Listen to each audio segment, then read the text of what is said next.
Bem-vindo de volta ao seu canal. Nós estamos aqui no nosso devocional nada glamouroso, um pouco com o cabelo um pouco sujo, o cabelo um pouco sujo.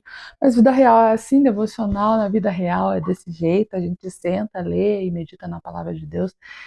Às vezes não tá legal, às vezes tá legal. Eu coloquei a câmera aqui, tô me expondo desse jeito aqui, por quê? Porque eu quero ler com você, quero expor aquilo que eu li hoje, e hoje a gente vai falar sobre o capítulo 2 de Gênesis. No vídeo anterior, que foi ontem, provavelmente, outro dia, a gente leu o capítulo 1 de Gênesis. O que a gente viu? A gente viu uma visão geral de toda a criação do mundo, 7 dias, ó, cheio de trabalho, que Deus falou assim, não, vamos mostrar trabalho, vamos criar, vamos prover, vamos manter essa galera toda aí. E aí Deus cria o céu, a terra e todas as coisas. Porém, no capítulo 2, Moisés, que é o autor do livro de Gênesis, ele fala, acho de bom tom a gente dar um zoom no, no dia 6. Essa é a gênese dos céus e da terra quando foram criados, quando o Senhor Deus os criou. Não havia ainda nenhuma planta do campo na terra, pois ainda nenhuma erva do campo havia brotado, porque o Senhor Deus não fizera chover sobre a terra, e também não havia homem para lavrar o solo. Então vamos dar uma recapitulada. No dia 6, Moisés dá aquele zoom. E vamos lembrar o que estava acontecendo no dia 6? Lá no capítulo 24 e 25 do primeiro capítulo, a gente vê que a terra produz os animais e então Deus diz: façamos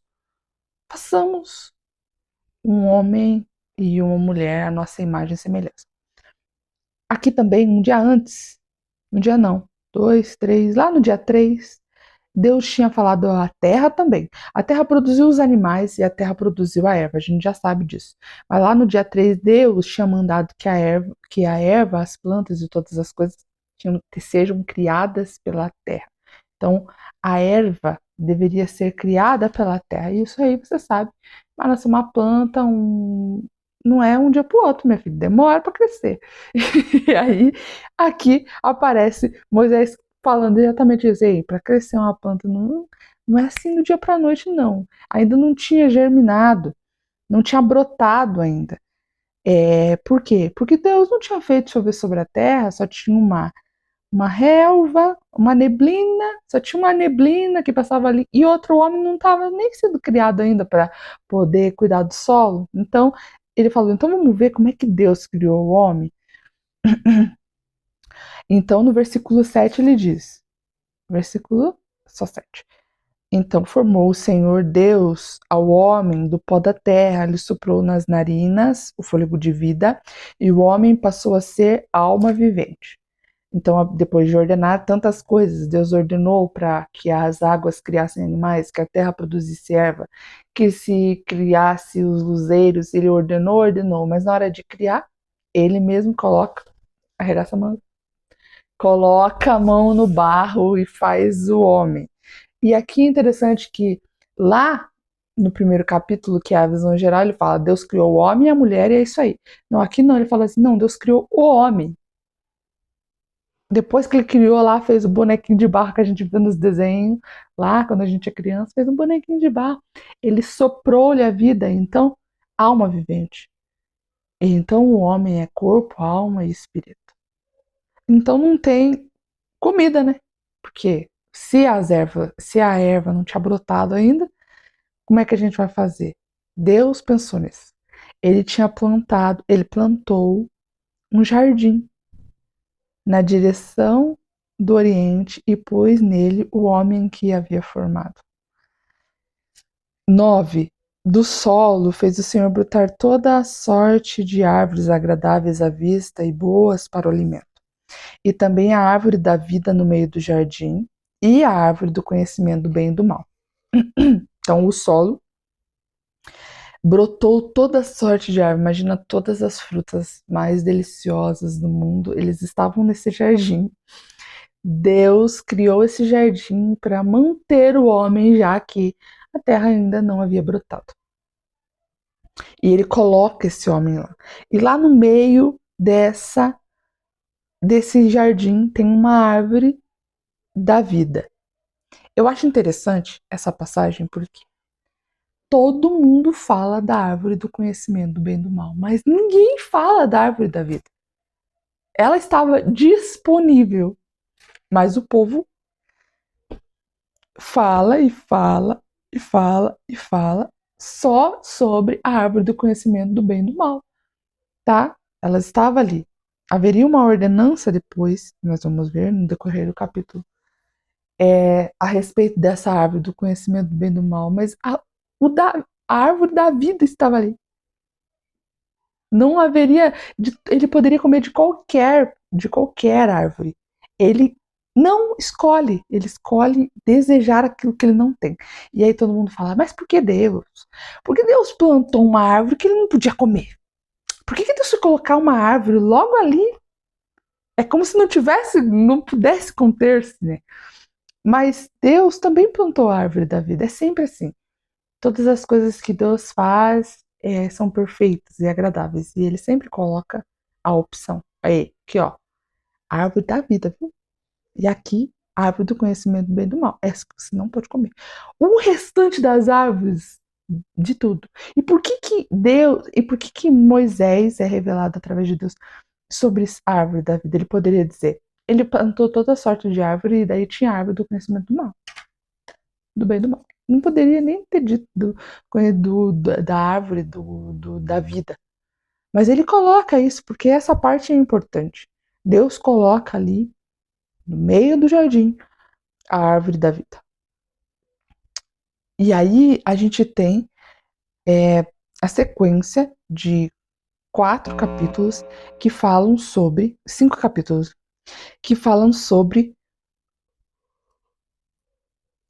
Já é noite, tô com sono.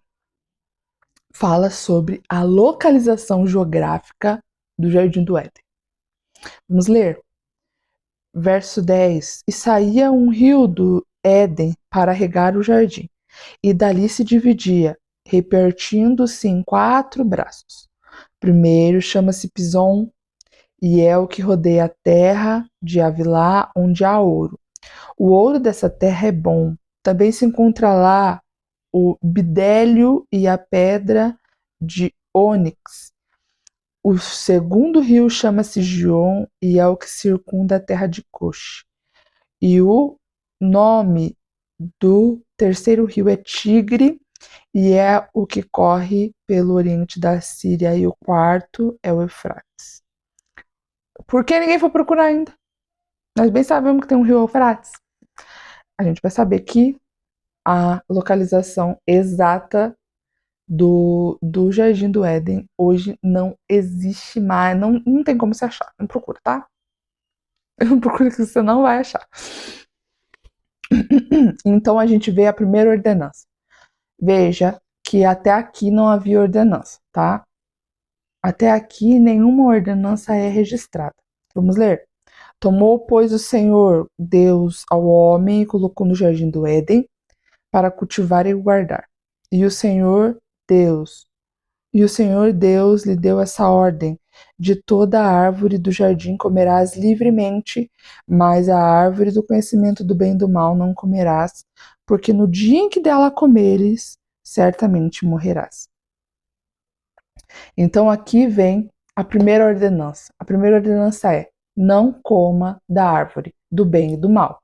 Coma de todas as outras. Você tem um jardim com toda sorte de frutas e aquilo de mais delicioso que há no mundo, mas não coma da árvore do conhecimento do bem e do mal. E ele explica por quê. Ele diz: se você comer da árvore do conhecimento do bem e do mal, certamente morrerás. Deus não esconde nada de Adão. Ele diz exatamente o que vai acontecer com ele se ele comer do fruto que ele está dizendo para que ele não comesse. Então, não há enganação aqui. As pessoas falam, ai, mas como ele poderia saber? Ai, mas é a curiosidade. Mas Deus não mentiu a ele. Deus disse exatamente o que ia acontecer. E a palavra de Deus deveria bastar. Ele deveria acreditar naquilo que Deus havia dito a ele.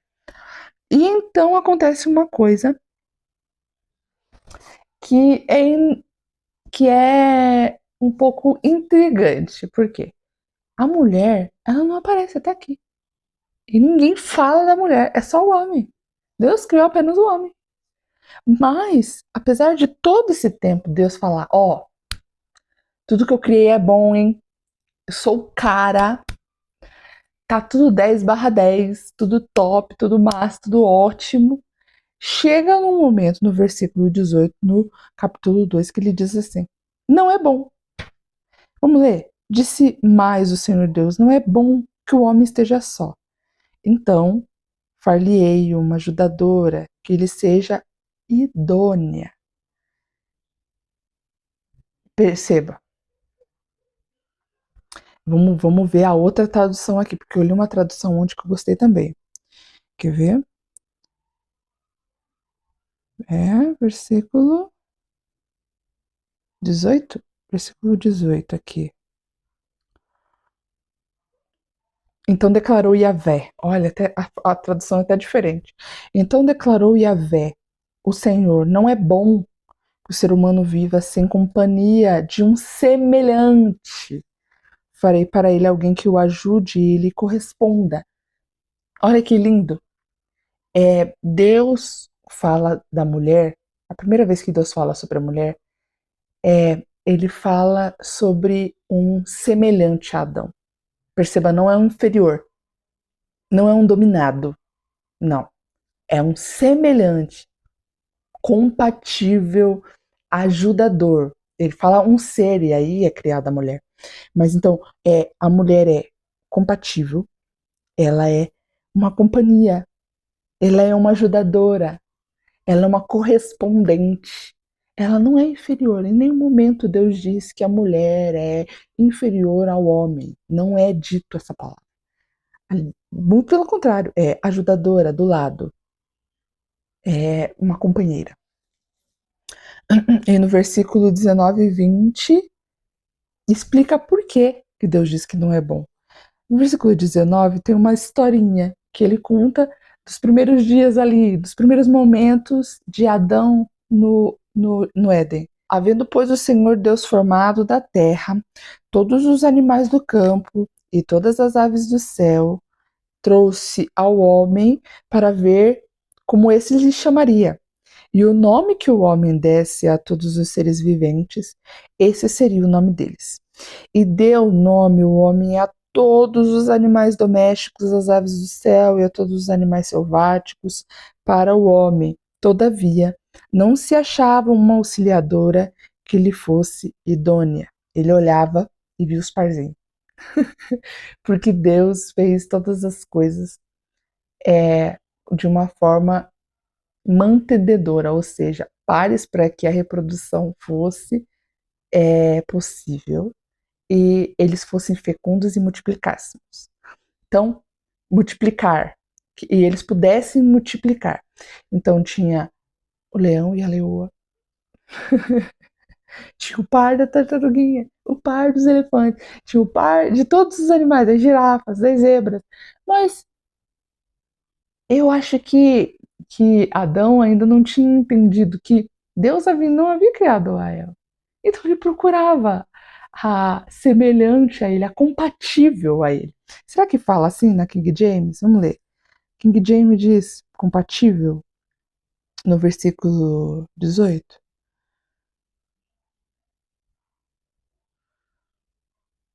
Olha aqui, que lindo. Vamos ler, ó. Entretanto, não se encontrou para o próprio ser humano alguém com ele cooperasse e a ele correspondesse intimamente. Ele via os parzinhos e ele falava assim: eu não acho alguém que eu possa corresponder intimamente. Deus diz: opa, isso não é bom. A solitude não é tão boa assim para Adão. E então, Yahvé, Deus, fez Adão cair em um sono profundo. E enquanto esse dormia, retirou parte de um dos lados do corpo e uma costela e fechou o lugar com carne. E o versículo 22 diz: com a costela que havia sido tirado do homem, o Senhor Deus modelou uma mulher e a conduziu até ele. Então o homem foi criado do pó, né? E a mulher foi feita da mesma matéria do homem, mas de carne. Então, mas ambos são pó porque foram criados da mesma matéria. Então, Deus pegou ali o lado, e aí tem uma frase maravilhosa que uma pessoa muito conhecida disse, que eu não vou saber o nome dele agora, que diz: não é da cabeça para que dominasse o homem, não. Não é o braço, não é o pé para que ele pudesse pisar. Do lado. Então era uma ajudadora porque ela era companheira, era para estar ao lado dele. E além de ter criado ela, o Senhor modelou uma mulher. E ele trouxe a ele, conduziu a Adão. E então, no versículo 22, a gente vê a primeira declaração de amor da Bíblia. Dorameiros, é a nossa hora. Até beber um gole de água, que eu fiquei animada. Eu, como uma mulher casada que sou, eu fico muito entusiasmada com essa parte, porque a primeira coisa que Adão fala quando ele vê Eva é uma poesia. Até então, Adão não tinha dito nada no texto. Então, Moisés a primeira fala de Adão é uma poesia para sua correspondente íntima. O que ele diz no versículo 23: então exclamou Adão, esta sim é osso dos meus ossos e carne da minha carne, e ela será chamada mulher, portanto do homem foi extraída. É como se ele dissesse: essa é compatível, essa é igual, ela é correspondente, essa é a mulher dos meus sonhos. Ai, deixa a gente sonhar, deixa a gente falar, deixa a gente... Essa é a que eu estava procurando. E essa é compatível, ela é igual a mim. E eu vou chamar ela de mulher, porque foi extraída do homem. E aí Moisés acha um ensejo assim, muito bom. Ele acha uma coisa que vamos aproveitar que a gente tá tá todo mundo emocionado, Adão tá se declarando para Eva. Vamos aproveitar e vamos botar uma coisinha aqui só para ajudar a galerinha. Por quê? Porque essa parte aqui, ele se direciona ao leitor. Porque Moisés está contando uma história, mas aí ele fala com o leitor dizendo: por esse motivo é que homem deixa a guarda de seu pai e sua mãe para se unir à sua mulher, e eles se tornam uma só carne. Essa parte aqui é para o leitor que está lendo. Ele não está contando a história, ele está se direcionando. É por isso. Ele fala assim: então, você que está lendo, é por isso que o homem tem que deixar o homem e a mulher. Por que você está falando isso, Angélica? Ele não está falando de Adão. Adão não tem pai e mãe aqui, né? Ele tem um criador, que é Deus. E Eva também não tem pai e mãe. Ele tem um criador, que é Deus. E, obviamente, Deus Pai, e toda aquela simbologia ao redor da palavra Deus. Mas pai, mãe, de sangue e carne, ele não tem. E aí vem aquela e aí vem aquela duvidazinha que todo mundo pergunta: ah, então, Adão tinha umbigo? Adão provavelmente não tinha umbigo. Por quê? Porque o umbigo é uma cicatriz do cordão umbilical, e como Adão foi criado por Deus, ele não tinha umbigo. Na verdade, tem duas vertentes aqui, tá? Vamos lá. Anatomicamente, Adão e Eva não foram gerados, então eles não tinham um cordão umbilical, né? Mas a linha filosófica, que é uma outra galera que tem uma linha de pensamento diferente, a gente respeita todas as linhas de pensamento aqui, né? Vamos falar sobre ela.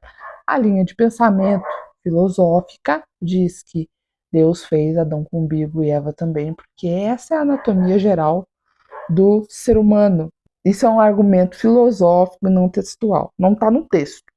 A questão aqui é que essa fala não foi dita a Adão e Eva, foi dita ao leitor. Filho, achou a mulher da sua vida, que nem Adão, falando essa poesia para essa mulher? Ó, deixe seu pai e sua mãe. Seu pai e sua mãe são um casal e ambos cuidam de si, cada um de si. Você vai cuidar da sua esposa, você vai ser uma só carne com ele. Óbvio que eu e o meu marido não somos da mesma carne e sangue, mas se tornamos um. E aí ele explica por quê. Pelo sagrado matrimônio, versículo 25, o homem e a mulher viviam nus e não se envergonhavam. Por que que ele coloca isso? Sagrado matrimônio. A nudez, ela é uma condição matrimonial, tá?